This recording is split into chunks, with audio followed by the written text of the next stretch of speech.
Hello. It's hard to lose belly fat, right? If you eat less, you lose your face first, so you look older, and you're hungry after working out, and even if you lose some weight, your belly fat stays the same and you're really stressed, right? Today, I'm going to find out how to burn my belly fat. I'm also experiencing losing belly fat through this method, so if you're determined to diet in the new year, please watch this video until the end. Abdominal obesity can be divided into subcutaneous fat and visceral fat depending on the distribution of fat. These two things are a little bit different in form. More visceral fat causes insulin resistance, causing diabetes because insulin does not burn glucose properly, and increases bad cholesterol, leading to hyperlipidemia. As a result, blood vessels become narrower, wounds, blood clots, and eventually clogged, causing myocardial infarction or stroke.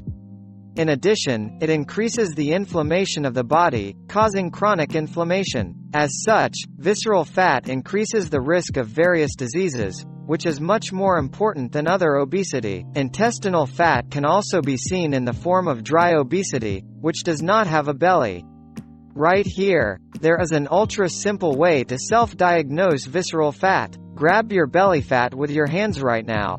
If you can't hold it well, it's usually a lot of visceral fat.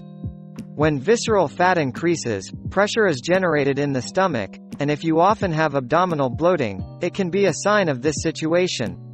In addition, the abdominal pressure increases, resulting in severe burping. So why do you get visceral fat? Simply put, when the energy consumed is more than the energy consumed, there can be more specifically excessive food intake, changes in intestinal microorganisms, hormonal changes, and a wrong diet. The food we eat is converted into glucose and used as an energy source, and the remaining glucose is converted into fat and accumulated.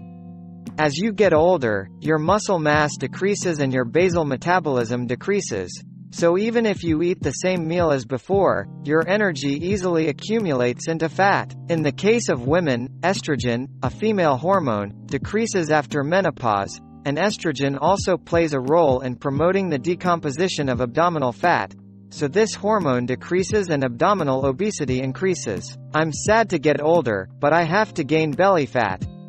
I'm so sad. That doesn't mean we can't live without eating. Let's find out how to effectively remove visceral fat. 1. The 4-3-3 rule. Carbohydrate 4, protein 3. Eating a fat-3 ratio. It's controlling the percentage of your diet while reducing your carbohydrate intake. Restrict foods such as rice, bread, pasta, snacks, beverages, and fruits, which are foods high in carbohydrates, and the composition of the diet is limited. It consists of the ratio of dietary fiber and inorganic rich complex carbohydrates 4, high-quality protein 3, and unsaturated fatty acid 3. Foods rich in dietary fiber include brown rice or anti-American, and vegetables. High-quality protein foods include chicken, eggs, beans, and fish, and make up a diet that's good for wiping off visceral fat, like olive oil, salmon, white fish, almonds, etc. 2. Enough sleep.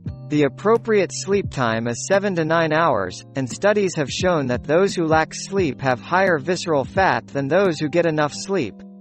And sleeping time is important, too. It's better not to exceed 10 o'clock.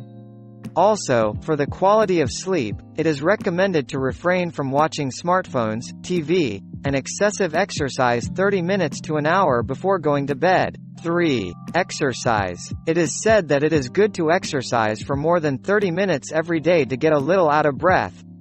It is important to remove fat and excess carbohydrates from your body by doing aerobic and muscular exercises together. For example, you need to burn 7,700 calories to burn a kilogram of fat, which is easy to fill with a knife, but very hard to peel.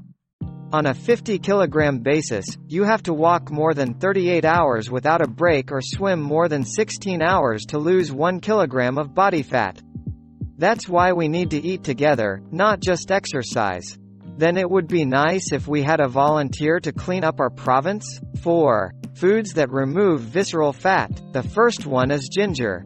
Ginger rolls and ginger burn fat in the body, and heat or dry ginger is converted into shogal ingredients, which has better antioxidant effects than ginger rolls, increases metabolic rate, melts visceral fat, and prevents fat cells from forming. Second, green onion. Allyl sulfide, which produces the spicy taste of green onions, plays a role in dissolving unnecessary fat and cholesterol in the blood. In particular, the ingredient azaine, which is produced when green onions are heated above 60 degrees, prevents strong lipolysis and blood clots, thereby obtaining excellent effects in removing visceral fat. The third, artichoke. Artichokes, called European algal blooms, prevent the accumulation of visceral fat, which is a component of cinnamon, and release cholesterol into the body. Fourth, white kidney beans. It is a food that prevents the activity of amylase, prevents carbohydrates from being decomposed and absorbed, discharges them into the intestines, and helps reduce cholesterol levels.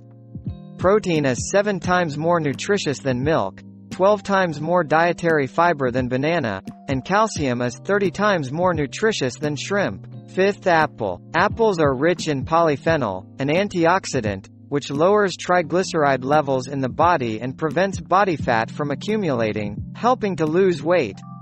In addition, pectin helps remove bad cholesterol in blood vessels, and potassium promotes sodium release, removing swelling. Sixth, water intake. Think of it as cleaning our bodies clean by drinking 2 liters of warm water a day. It's more important than putting something good in our body. Dissolve the blood that has become sticky due to the accumulated nope water and fat with clean fat and wash it off with enough water. Then you can burn the fat faster. Have a good day.